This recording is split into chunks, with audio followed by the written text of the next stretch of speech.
네, 오늘 보실 하나님의 말씀 제목은 우리 제목만 같이 한번 읽어보겠습니다. 예수님 때문에 세상의 미움을 받으면 그것은 참된 그리스도인의 증거입니다. 제목만으로도 여러분이 위로가 되시는지 모르겠습니다. 저는 개인적으로 이번 주에 이 말씀을 준비하면서 참으로 위로가 되는 그런 말씀이 아닐 수가 없었다는 사실을 여러분에게 솔직히 고백을 드리면서 제가 느꼈던 것처럼 여러분 모두에게도 오늘 이 말씀을 통해서 여러분들이 하나님께서 주시는 지혜를 얻어가시고 또한 앞으로 우리가 살아갈 때 아무리 어려운 일이 있다 하더라도 위로가 되고 격려가 되는 그런 귀한 은혜의 시간이 되시기를 원하겠습니다. 자, 오늘날 우리는 그리스도인으로서 이 세상에서 그리스도인답게 살아가는 것이 그렇게 쉽지만은 않은 것 같습니다. 점점 더 이 세상은 악해져만 가고 있어서 참된 그리스도인의 설 자리가 많이 없어지는 것이 사실이기 때문입니다. 그러나 그리스도인으로서 이 세상의 삶이 그다지 호락호락하지 않은 게 당연하다고 우리 손에 들려있는 이 하나님의 말씀은 저와 여러분에게 분명히 말씀하고 있다는 사실을 기억하시기 바랍니다. 그런데도 만약 우리가 그리스도인으로서 이 세상에 살아갈 때 전혀 불편하다고 느끼지 않고 있다면 저와 여러분의 믿음을 한번 점검해 볼 필요가 있지 않은가라고 여러분에게 그런 도전적인 질문을 먼저 드리고자 합니다. 오늘 본문 7절에서도 세상이 너희는 미워할 수 없으나 나는 미워하노니라는 이 예수님의 말씀처럼 우리가 예수님을 믿고 그분을 사랑하고 그분을 닮은 삶을 살려고 애를 쓰면 쓸수록 이 세상은 점점 더 우리를 미워하게 될 것이라고 증거하고 있다는 사실입니다. 근데 저는 오늘 참된 믿음을 가지고 이 세상에서 매우 어렵고 불편하게 살아가는 여러분 모두에게 복된 소망의 메시지를 드리고자 오늘 말씀을 준비했습니다. 그래서 오늘은 예수님 때문에 세상의 미움을 받으면 그것은 참된 그리스도인의 증거입니다라는 제목으로 하나님의 말씀을 전하고자 합니다. 자, 오늘 본문에서는 2절 말씀에 유대인들의 장막절에 가까이 왔으므로라는 이 말씀처럼 이때 즉 고향 나사렛에 주님께서 계실 때 예수님의 육신의 형제들이 예수님께 갈릴리 촌이 아니라 유대 곧 예루살렘으로 가서 자신을 증거하라고 권유하는 말씀을 우리가 볼 수가 있습니다. 그러니까 오늘날로 말씀을 드리면 어떤 총구석에 있는 것이 아니라 저 서울로 올라가서 이렇게 무언가 하는 것이 더 낫지 않느냐라고 하는 것이 바로 예수님의 형제들이 이제 예수님께 권유했던 그런 이야기를 우리가 본문 3절에서 이제 볼 수가 있습니다. 이와 같은 주의 형제들의 요구는 예수님께서 수많은 군중이 전국 각지와 외국에서 몰려드는 장막절 축제 기간 중에 초자연적인 기적을 촌이 아니라 예루살렘 같은 그런 수도와 같은 그런 곳에서 행하심으로써 정치적인 메시아로 부각되기를 바라는 그들의 인간적인 기대에서 비롯되었다는 사실입니다. 물론 그들의 이러한 기대는 예수님께서 하나님의 아들이심을 믿지 못한 불신에서 나온 것으로 예수님을 통해 자신들의 세속적인 욕망을 달성하려는 의도가 담겨 있는 것이었습니다. 이에 주의 형제들의 의도를 파악하신 예수님께서는 아직은 자신의 때가 이르지 않았다고 이제 6절에서 말씀을 하셨습니다. 그들의 인간적인 요구를 거부하셨고 철저하게 정치적인 메시아가 되는 것을 피하심으로써 오직 인류를 죄에서 구원하실 구세주로서 십자가의 길을 걸어가셨음을 오늘 본문이 너무나 우리에게 잘 보여주고 있는 것입니다. 자, 이러한 본문에 어떤 귀한 영적 교훈들이 담겨 있는지 한 4가지 정도만 하나씩 살펴보도록 하겠습니다. 먼저 첫 번째는 이 세상과의 불필요한 마찰을 피하는 것이 그리스도인의 지혜로운 처사라는 점입니다. 자, 본문 1절 말씀을 보시겠습니다. 이 일들 뒤에 예수님께서 갈릴리에서 다니시고 유대인 거주지에서 다니려 하지 아니하셨으니 이는 유대인들이 그분을 죽이려 하였기 때문이더라 라고 이렇게 말씀을 하고 있습니다. 자, 본문 1절에서 예수님께서는 한동안 갈릴리에서만 다니시고 유대인 거주지에서 다니지 않으려 하셨다고 이제 말씀을 하고 계십니다. 여러분, 그 이유가 여러분 무엇이라고 여러분 생각이 되어지십니까? 왜 예수님은 유대에 가지 아니하시고 갈릴리에서만 다니려 하셨을 것이에요? 그것은 바로 유대인들, 즉 유대 종교 지도자들이 주님을 죽이려 하였기 때문입니다. 우리가 요한복음 5장에서도 안식일에 38년대 병약한 자를 안식일에 고치신 일로 예수님을 유대인들이 죽이려 했던 사실을 우리가 이미 배운 바가 있고, 그런데도 불구하고 이제 요한복음 6장을 보시게 되면 5천 명을 먹이신 기적 사건으로 인해 아마도 예수님에 대한 명성이 널리 퍼지게 되자 더더욱 주님에 대한 유대인들의 우려와 적대감은 고조되었던 것입니다. 그래서 당시 예수님께서는 다시 유대인 거주지에 나타나기만 하면 유대인들이 당장이라도 무슨 일을 벌일지 모르는 아주 위험한 상황이었던 것입니다. 이렇게 예수님께서는 갈릴리 지역에서만 다니신 것은 유대인들이 자신을 죽일 기회를 노리고 있다는 사실을 너무나 잘 알고 계셨기 때문입니다. 그러나 여기서 우리는 예수님께서 우리들처럼 단순히 죽음의 위협이 두려워서 유대인의 거주지를 피한 것으로 오해해서는 안 될 것입니다. 만약 그랬다면 우리 주님께서는 얼마든지 십자가의 고난도 피하실 수 있었기 때문입니다. 여기서 우리는 예수님께서 유대인 거주지를 피하신 정확한 이유를 아는 것이 너무나 중요합니다. 예수님께서는 과연 유대인들이 두려워서 피했을까요? 그렇습니까, 여러분? 그렇지 않았습니다. 예수님은 자신의 구속사역을 감당하기 위해서는 대적자들의 한가운데서도 자신을 공개적으로 드러내시고 하나님의 말씀을 가감없이 증거하셨던 그런 분이셨습니다. 예수님께서는 결코 유대인들과의 충돌을 두려워하지 않으셨습니다. 그럼에도 불구하고 예수님께서 유대인의 거주지를 피하고 갈릴리 지역에만 머무셨던 것은 이 시점에서 유대인들과의 충돌이 불필요한 것이라고 판단하셨기 때문입니다. 즉, 하나님의 때가 이르기 전에 유대인들과 충돌하게 되는 것은 하나님의 구속사역을 그르칠 위험이 있었기 때문인 것입니다. 사랑하는 여러분, 우리는 여기서 아주 귀중한 교훈을 발견하게 됩니다. 우리가 세상 속에서 살아가면서 세상 사람들과의 불필요한 마찰을 피하는 것이 지혜로운 처사임을 여러분 아시기 바랍니다. 물론 이것은 결코 세상과 타협하며 살라는 의미가 아닙니다. 우리 그리스도인들은 자신의 신앙적인 양심과 성경적인 가치관을 표명해야 될 때는 단호하고 담대하게 표명을 해야만 됩니다. 그러나 꼭 필요하지도 않을 때 세상 사람들과 반목하고 마찰만 일삼는다면 그것은 자기 자신에게뿐만이 아니라 하나님 편에서도 바람직하지 않다는 것입니다. 세상과의 불필요한 마찰은 도리어 하나님의 영광을 가리고 또한 하나님의 뜻을 그르칠 위험이 있기 때문인 것입니다. 잠언 3장 30절 말씀을 보시면 거기에 이런 귀한 말씀이 담겨 있습니다. 잠언 3장 30절 말씀입니다. 우리 같이 보시겠습니다. 사람이 내게 해악을 행하지 아니하였거든 까닭 없이 그와 다투지 말라. 뭐 하지 말라고요? 까닭 없이 다투지 말라는 그런 말씀을 지금 우리 이 잠언에 있는 말씀을 통해서 우리에게 전해주고 있는 것입니다.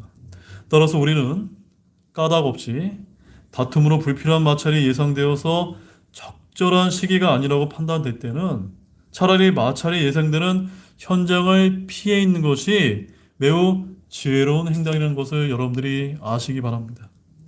물론 타협이 아니라 하나님의 뜻이 온전히 이루어지기를 바라는 마음으로 그렇게 해야 될 필요가 있다는 점입니다. 마태복음 10장 16절 말씀에서는 예수님께서도 이렇게 말씀을 하셨습니다. 그러므로 너희는 뱀같이 지혜롭고 비둘기같이 무해한 자가 되라라고 이렇게 말씀을 하신 것처럼 우리는 분명 그리스도인으로서 살아갈 때 상황과 시기를 잘 분별하여 세상과의 불필요한 마찰을 피하는 지혜로운 성도들이 될 필요가 있다는 점을 여러분 기억하시기 바랍니다. 디도서 3장 9절 말씀에서도 이러한 말씀이 또 기록이 되어 있습니다.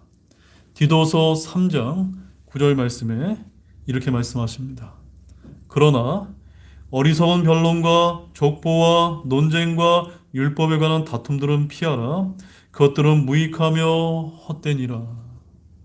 그러므로 우리가 세상 사람들과 어떤 교회 내에서도 유익이 되지 않고 헛된 일로 인해서 다투고 논쟁해서는 됩니까? 안 됩니까? 안 된다는 것입니다. 아무튼 여기 본문 1절에서 유대인들이 그분을 죽이려 했기 때문에 주님께서는 유대인 거주지에서 다니려 하지 않으셨음을 기억할 필요가 있습니다. 주님께서는 이 땅에 오실 때 갖고 오신 분명한 목적이 성취되기 전에 불필요한 장애를 초래할 만한 일을 피하셨던 것입니다. 반드시 수행에 대해 중요한 일을 목전에 두고 쓸데없이 위험을 초래하는 것은 어리석은 일이기 때문입니다. 이것은 하나님의 사역을 감당하고 있는 오늘날의 우리들에게도 마찬가지라는 사실을 여러분 잊지 마시기 바랍니다. 그 다음에 두 번째는 우리는 세상에 자기 이름을 내는 것에 연연치 않는 그리스도인이 되어야 된다는 점입니다. 본문 2절과 3절 말씀 같이 우리 읽어보도록 하겠습니다. 한편 유대인들의 장막절이 가까이 왔으므로 그분의 형제들이 그분께 이르되 여기를 떠나서 유대로 들어가 당신이 행하는 일을 당신의 제자들도 보게 하소서. 여기 본문 2절과 3절을 보게 되면 유대인들의 장막절이 다가오자 예수님의 형제들이 그분께 갈릴리를 떠나 유대로 올라가실 것을 권하고 있습니다. 여기서 말하는 형제들은 바로 누구를 가리킵니까? 저와 여러분 같은 이런 형제들을 가리키는 것이 아니라 예수님의 육신적인 친형제들을 이제 가리키는 말씀입니다.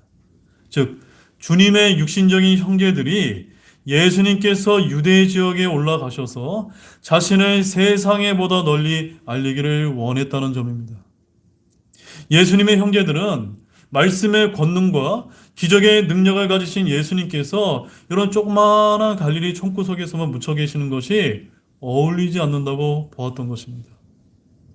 근데 그들이 이것을 요구한 것은 우리가 요한복음 6장 66절 말씀과 관련지어 생각해 볼 때 그 이유가 너무나 분명해짐을 우리가 볼 수가 있습니다. 예수님께서 갈릴리에서도 자신이 하나님의 아들이심을 입증할 만한 놀라운 기적들을 행하셨지만 그럼에도 불구하고 그분의 제자들 중 많은 이들이 그분을 떠났음을 보았기 때문입니다. 그래서 요한복음 6장 66절에서는 이렇게 이제 말씀을 하고 있습니다. 그때부터 그분의 제자들 중에 많은 사람들이 돌아오고 다시는 그분과 함께 다니지 아니하므로. 여러분 요한복음 6장 전반부에 어떤 사건이 있었습니까? 예수님께서 5천 명을 먹이시는 놀라운 기적을 베푸지 않으셨습니까? 그럼에도 불구하고 그 기적을 체험했음에도 불구하고 수많은 사람들이 예수님을 따랐다가 또 예수님을 떠났다는 사실입니다. 말하자면 예수님의 형제들은 갈릴리에게서 예수님의 사역이 별로 성공을 거두지 못했다라고 이렇게 생각을 했던 것입니다. 따라서 거기에 머무를 필요 없이 이번에는 유대인들의 본거지인 예루살렘에 올라가서 한 번 더 동일한 기적들을 행하여 사람들을 놀라게 해주는 것이 좋지 않겠느냐라고 이렇게 제안을 했던 것입니다. 어찌 보면 참 그럴듯한 제안이 아닐 수가 없는 것 같습니다. 지금 계시는 갈릴리는 예루살렘에 비하면 그 주민들이 무식하고 참으로 별 볼일 없는 사람들이 많이 있었던 곳입니다. 그야말로 제대로 상대하려면 어디를 가야만 됩니까? 유대로 가야 되는 것입니다. 우리 대한민국을 하면 어디로 가야 됩니까? 서울로 가야 되는 것입니다. 이것이 그들이 생각했던 것입니다. 더구나 때가 마침 어떤 때였습니까? 장막절 축제 기간이었던 것입니다. 따라서 수많은 사람들이 예루살렘에 모여 있을 테니 이때야말로 절호의 기회가 아닐까라고 예수님의 형제들이 생각했던 것입니다. 이것은 주님의 형제들이 그분과 함께 그렇게 가까이 살고 있으면서도 예수님께서 어떤 분이신가를 파악하는 영적 분별력을 갖고 있지 못했음을 보여주는 명백한 장면입니다. 우리 다음 본문 4절 말씀을 보면 이것이 더욱 분명하게 이제 드러나고 있는 것을 알 수가 있습니다. 본문 4절 말씀도 같이 보겠습니다. 은밀히 어떤 일을 행하면서 공개적으로 알려지기를 스스로 바라는 사람은 아무도 없나이다. 당신이 이것들을 행하시거든 당신 자신을 세상에 나타내소서 하니. 지금 예수님의 동생들이 형님인 예수님께 자신을 세상에 나타내소서라고 이렇게 지금 강변하고 있는 것입니다. 주님의 형제들이 예수님께 그렇게 요청한 그 이유는 한마디로 4절에 당신을 세상에 나타내소서라고 하는 그 말에 너무나 잘 요약되어 있다는 점입니다. 우리는 예수님의 육신적인 형제들이 영적으로 눈이 먼 자들이었기 때문에 하나님의 아들이신 주님의 실체에 대해 다른 사람들과 마찬가지로 여전히 의심하고 있다는 것을 여기서 엿볼 수가 있습니다. 지금 이들은 주님께 당신이 지금 행하고 있는 기적들이 진짜 하나님의 능력으로 행하는 기적들이라며 뭐 때문에 이런 갈보리 같은 보잘것없는 작은 마음에 머무르려 하는가라고 묻고 있는 것입니다. 그야말로 종교 지도자들의 위시에서 유식한 사람들이 살고 있는 예루살렘으로 올라가서 그곳에서 인정을 받아야 우리도 그게 진짜 기적들이라고 믿을 수 있지 않겠는가라고 지금 도전적으로 묻고 있는 것입니다. 이런 점에서 그들은 이 세상에 매여있는 육신적인 안목밖에 갖고 있지 못한 그런 자들이었고 그에 걸맞게 예수님께 당신 자신을 세상에 나타내소서라고 제안하였던 것입니다. 이 말은 모든 사람들이 눈이 휘둥그레질 만한 기적들을 행하여 사람들로부터 최고의 인기를 끈 다음 자신이 메시아라는 사실을 사람들로부터 인정받도록 하라는 그런 뜻이었습니다. 그야말로 세상에 속한 전형적인 사고방식이 아닐 수가 없는 것입니다. 우리는 이것을 뭐라고 우리가 한마디로 우리가 성경에서 우리가 찾아볼 수 있을까요? 성경은 이것을 한마디로 인생의 자랑이다라고 이렇게 이제 말씀을 하고 있습니다. 뭐라고요, 여러분? 인생의 자랑. 영어로는 The Pride of Life라고 이렇게 기록하고 있습니다. 우리 요한일서 2장 16절 말씀을 같이 읽어보겠습니다.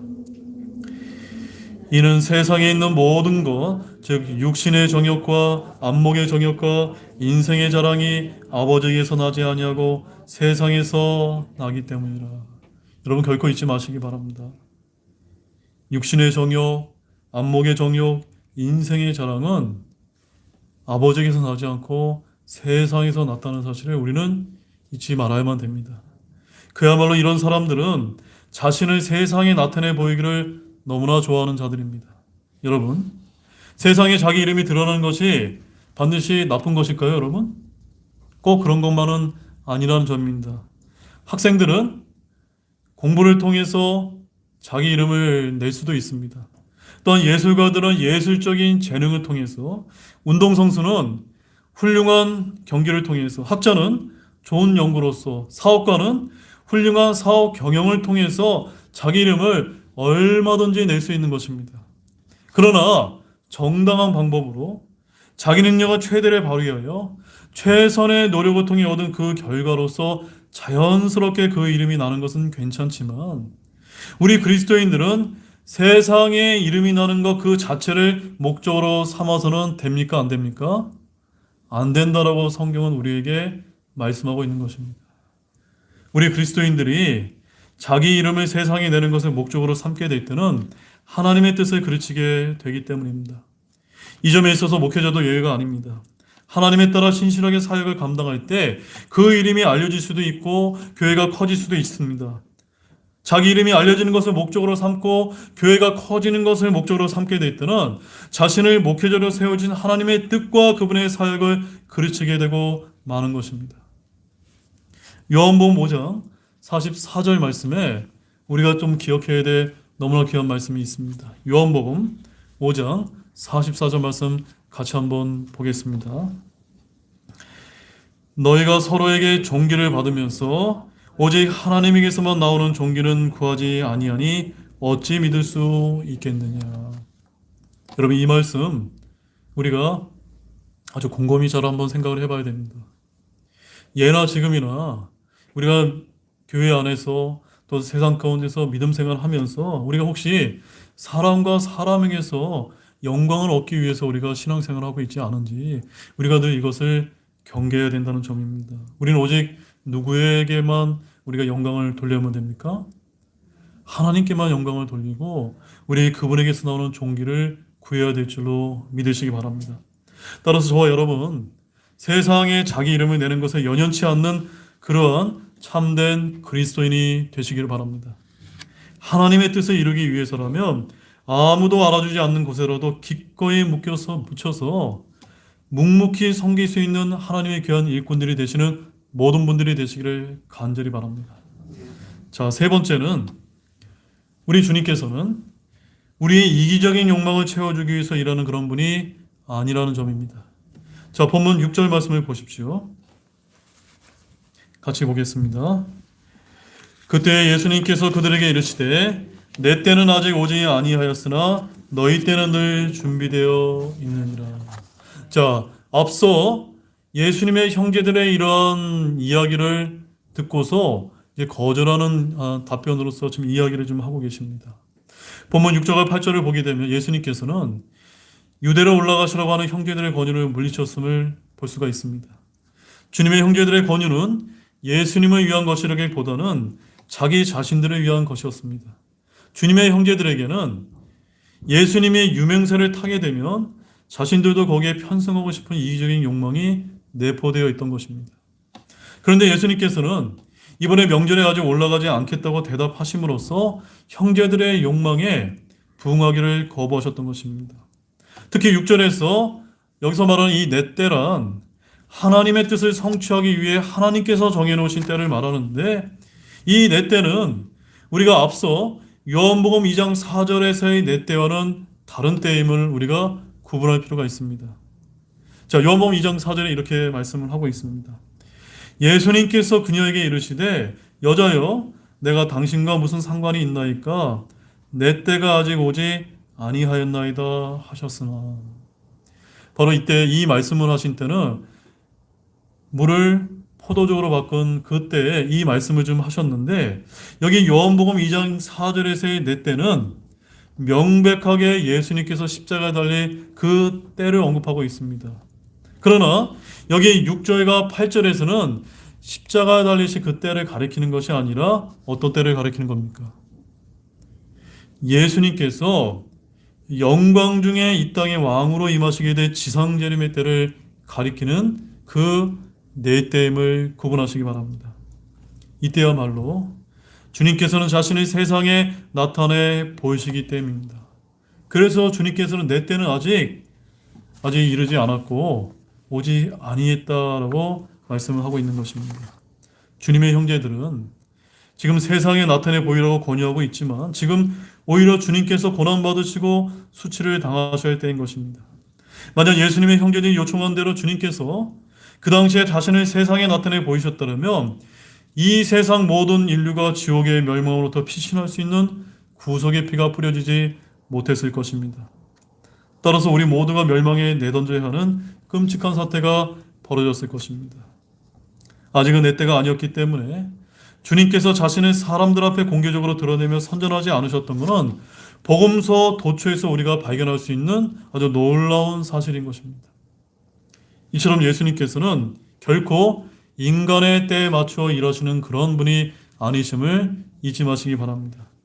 즉 예수님께서는 인류 구원을 위한 하나님의 구속 계획의 때를 따라 일하실 뿐 우리들의 이기적인 욕망을 충족시키기 위해 일하시는 분이 결코 아니라는 말입니다. 모든 성도분들을 비롯해 특별히 저와 같은 사역자들에게 있어서도 주님의 때를 아는 것이 얼마나 중요한지 모릅니다. 사람들은 하나님의 때와는 상관없이 자신의 욕망을 성취하려는 것에만 온통 정신이 팔리기 쉽습니다. 그리고 자신의 욕망을 주님의 뜻과 너무나도 쉽게 혼동합니다. 그러나 주님은 결코 우리의 때에 맞추어서 일하시지 않습니다. 설령 우리 자신이 바라는 대로 일이 이루어지더라도 그것을 주님의 도움으로 착각해서는 안 됩니다. 주님은 오직 주님의 때, 그 주님 자신의 뜻을 성취하기 위해서만 일하시는 분이시기 때문입니다. 따라서 우리는 언제나 겸손한 마음으로 이때가 우리의 때인지 주님의 때인지를 분별해야만 합니다. 우리는 헛된 이기적인 욕망을 버리고 하나님의 뜻만이 성취되기를 바라는 그런 마음으로 주님의 일을 감당하는 신실한 그리스도인이 되시기를 간절히 바랍니다. 자, 이제 마지막 네 번째는 예수님 때문에 세상의 미움을 받는 것은 참된 그리스도인이라는 증거라는 그런 부분을 보도록 하겠습니다. 자, 마지막 본문 7절 말씀을 함께 읽어보도록 하겠습니다. 세상이 너희는 미워할 수 없으나 나는 미워하나니 이는 내가 세상에 대해 증언하되 곧 세상의 행위들이 악하다고 증언하기 때문이라.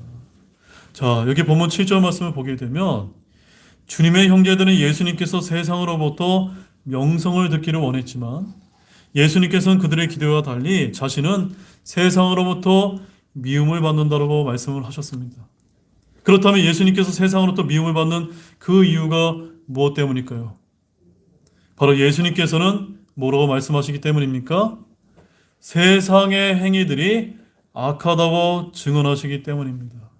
곧 예수님께서는 유대인들의 죄악을 지적하시고 그들의 죄에서 돌이키도록 촉구하셨기 때문에 유대인들로부터 미움을 받으셨던 것입니다. 즉 오늘날 말로 말하자면 예수님께서는 세상에 대해서 긍정적인 설교를 하신 것이 아니라 어떤 설교를 하신 겁니까? 너무나 부정적인 설교를 하셨기 때문에 그들로부터 미움을 받으셨다는 점입니다. 사랑하는 여러분, 저는 오늘날 교회들도 주님의 이러한 점을 본받아야 된다고 굳게 믿고 있습니다. 오늘날 자유주의와 인본주의 신학이 유행하면서 오늘날 현대 교회들에서는 부정적인 설교보다 긍정적인 설교를 우리가 많이 듣게 되는 것 같습니다. 그러나 예수님을 믿지 않으면 영원토록 불타는 지옥에 떨어진다든지 동성애와 같은 가증한 불법으로 인해 소돔처럼 멸망을 당하는 것 같은 그런 부정적인 설교는 오늘날 교회에서 참으로 듣기가 쉽지 않은 시대가 된 것 같습니다. 이는 주님의 교회임을 망각한 처사입니다. 당시에도 예수님께서는 이 세상이 악한 것을 두고 악하다고 밖에는 증거하실 수밖에 없으셨습니다. 그렇기 때문에 세상은 이것을 극렬하게 싫어했던 것입니다. 그러나 하나님의 편에 서 있는 거룩한 사람들은 세상이 싫어하면 싫어할수록 세상이 악하다고 담대하게 외쳐야 될 줄로 믿으시기 바랍니다.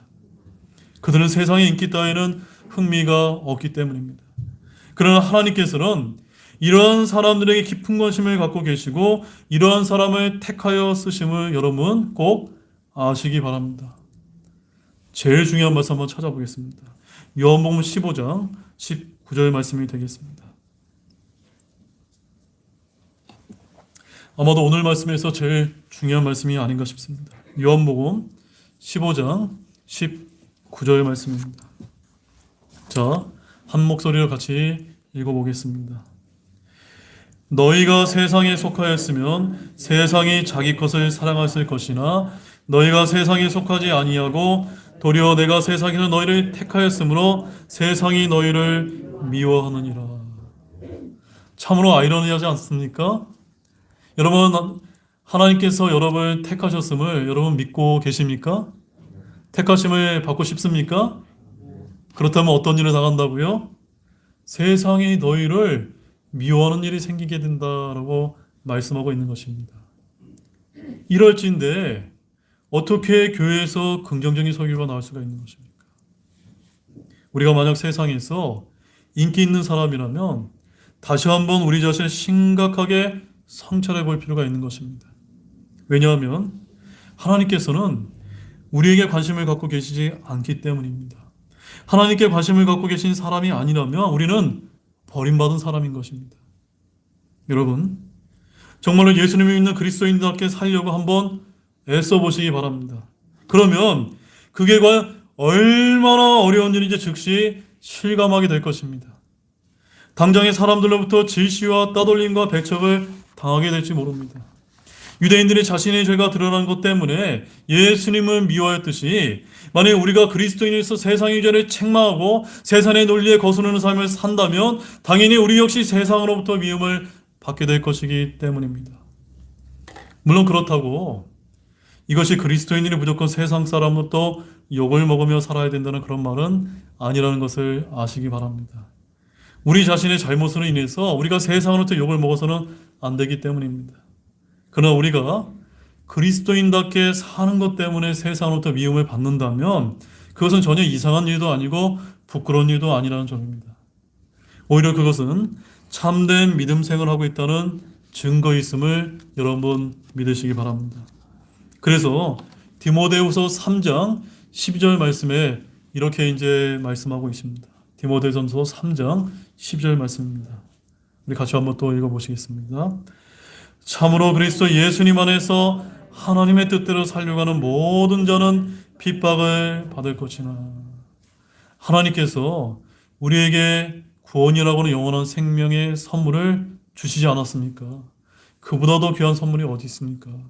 따라 그 선물을 소유하는 우리는 이 세상에서 이 세상과 타협하면서 살아가는 것이 아니라 때로는 조금 불편할지라도 하나님의 뜻대로 살려고 하기 때문에 때로는 핍박을 우리가 당할 수 있다라고 성경은 이야기하고 있는 것입니다.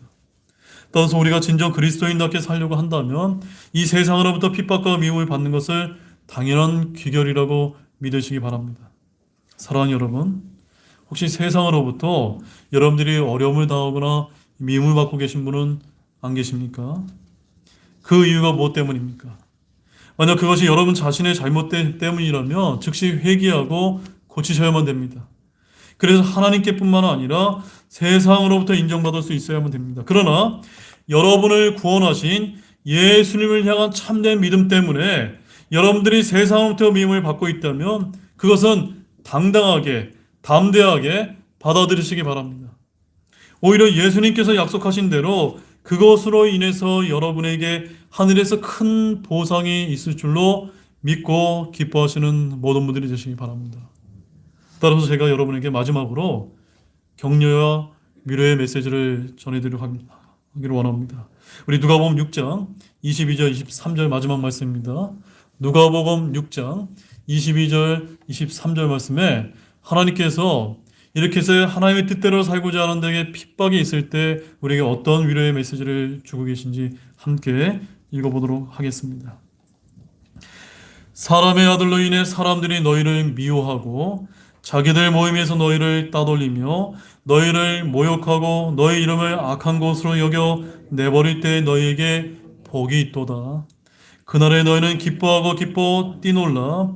보라, 하늘에서 너희 보상이 크니라. 그들의 조상들이 대언자들에게 그런 식으로 행하였느니라. 여러분, 위로가 되십니까? 소망이 되십니까? 이 말씀을 굳게 붙드시기 바랍니다. 이 말씀이 참된 복을 우리에게 알려주고 있는 말씀입니다. 그날에 너희는 기뻐하고 기뻐 뛰놀라. 보라, 하늘에서 저와 여러분의 보상이 큰이라고 하는 이 말씀을 굳게 붙드시기 바랍니다. 이제 결론의 말씀을 드리겠습니다. 여러분, 오늘 말씀을 통해서 우리는 세상에 살면서 불필요한 말차를 피하되 세상에 자기 이름을 내는 것을 목적으로 삼아서는 안 됨을 배웠습니다. 또한 비록 예수님 때문에 세상의 미움을 받더라도 오히려 그것이 참된 그리스도인이라는 증거가 된다는 사실도 우리가 살펴보았습니다. 따라서 이제는 저와 여러분이 이런 말씀들을 기억하시고 주님께만 영광 돌리는 귀한 삶을 살겠노라고 결단하는 저와 여러분 모두가 되시기를 바랍니다. 그렇게 할 때 우리 주님께서는 여러분의 결단을 기억하시고 하늘에서 큰 보상을 주실 것임을 굳게 믿고 위로를 받으시기 바랍니다. 그런 모든 분들이 되시기를 우리 주 예수 그리스도의 이름으로 축원드립니다. 다 같이 일어나시겠습니다.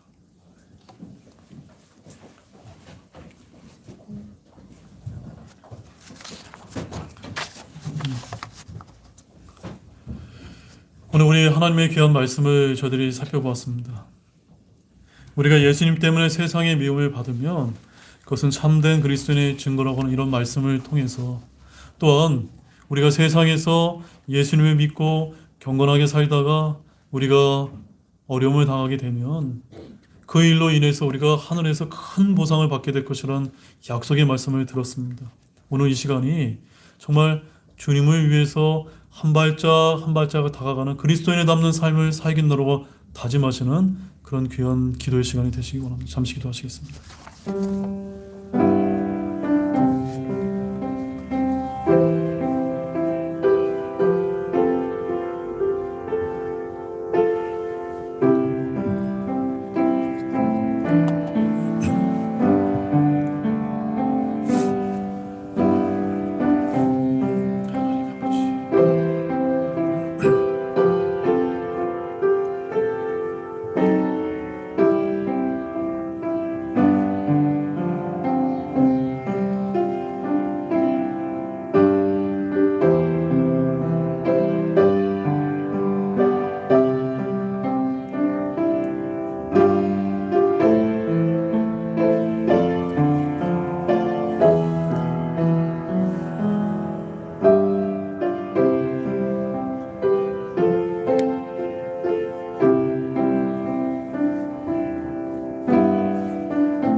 네, 우리 초청 찬송 295장 예수 따라가며를 우리 힘차게 부르시면서 우리 주일 일부 예배를 마치도록 하겠습니다.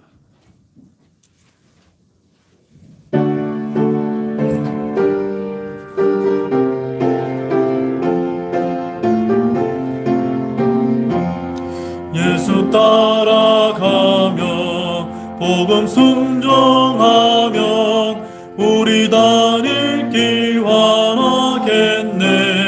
주를 의지하며 순종하는 자를 주가 늘 함께 하시리라. 신뢰하고 순종하는 길은 예수 안에 즐겁고 복된 길이로다. 해를 당하거나 우리 고생할 때 주가 곧없이 하시겠네. 주를 의지하며 순종하는 자를 주가 안위해 주시리라. 신뢰하고 순종하는 길은 예수 안에 즐겁고 복된 길이로다. 남의 짐을 지고 슬픔 위로하면 주가 보상을 주시겠네. 주를 의지하며 순종하는 자를 항상 목내려 주시리라. 신뢰하고 순종하는 길은 예수 안에 즐겁고 복된 길이로다. 우리 받은 것을 주께 다 드리며 그 신사랑을 깨닫겠네. 주를 의지하며 순종하는 자를 은혜 풍성케 하시리라. 신뢰하고 순종하는 길은 예수 안에 즐겁고 복된 길이로다. 주님 힘입어서 말씀 잘 배우며 주를 모시고 살아가세. 주를 의지하며 순종하는 자를 주가 사랑해 주시리라.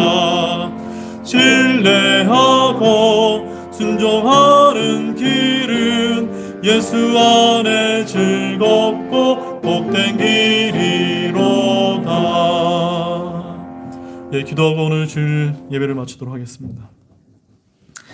하나님 아버지, 오늘도 너무나 귀한 말씀을 저희들에게 들려주심에 너무나 감사를 드립니다. 주님, 정말 예수님께서 세상과의 불필요한 마찰을 피하시면서 중요한 인류의 구속 사역을 위한 그 길만을 위해서 또박또박 걸어가셨던 것처럼 여기 계신 우리 형제자매님 모두가 하나님이 우리에게 주신 소명이 무엇인지를 기억하면서 그것만을 생각하면서 우리가 또박 걸어갈 수 있는 지혜로운 우리 그리스도인들이 될 수 있도록 주님께서 도와주시기를 원합니다. 세상에 내 이름을 내는 것에 목적으로 삼는 것이 아니라 삶 가운데 최선을 다하면서 하나님께서 때로는 우리를 사용하셔서 세상에 우리가 자연스럽게 드러난 것을 원해야지 우리의 이름을 내기 위한 인생의 자랑을 목적으로 삼지 않는 우리 등대교회 모든 분들이 되게 도와주시기를 원합니다. 그래야 우리의 이기적인 욕망을 위해서 주님께서 일하도록 기도하지 않는 그러한 육신적인 그리스도인이 되지 않게 도와주시기를 원하며 하나님의 뜻대로 예수님을 믿는 그 참된 믿음 때문에 때로는 세상에서 우리가 불편하고 어렵다 할지라도 하늘에서 큰 보상이 있다고 하는 그 약속의 말씀을 믿고 이 세상에서 한 발짝 한 발짝 기쁘고 즐겁고 복되게 소망하며 살아갈 수 있는 우리 등대교회 모든 형제자매님 될 수 있도록 주님께서 도와주시기를 원합니다. 오늘 주님께서 주신 이 메시지처럼 우리 교회가 세상의 많은 교회들이 인본주의와 자유주의 신학을 따르면서 긍정적인 메시지를 전한다 할지라도 우리 교회만큼은 예수님께서 말씀하신 참된 진리요 하나님의 바른 말씀을 전할 수 있는 그런 교회로 진리의 등대와 같은 그런 교회가 될 수 있도록 주님께서 도와주시길 원합니다. 참으로 감사드리며 이 모든 말씀을 우리를 구원해 주신 예수님의 이름으로 간절히 기도를 드렸습니다. 아멘.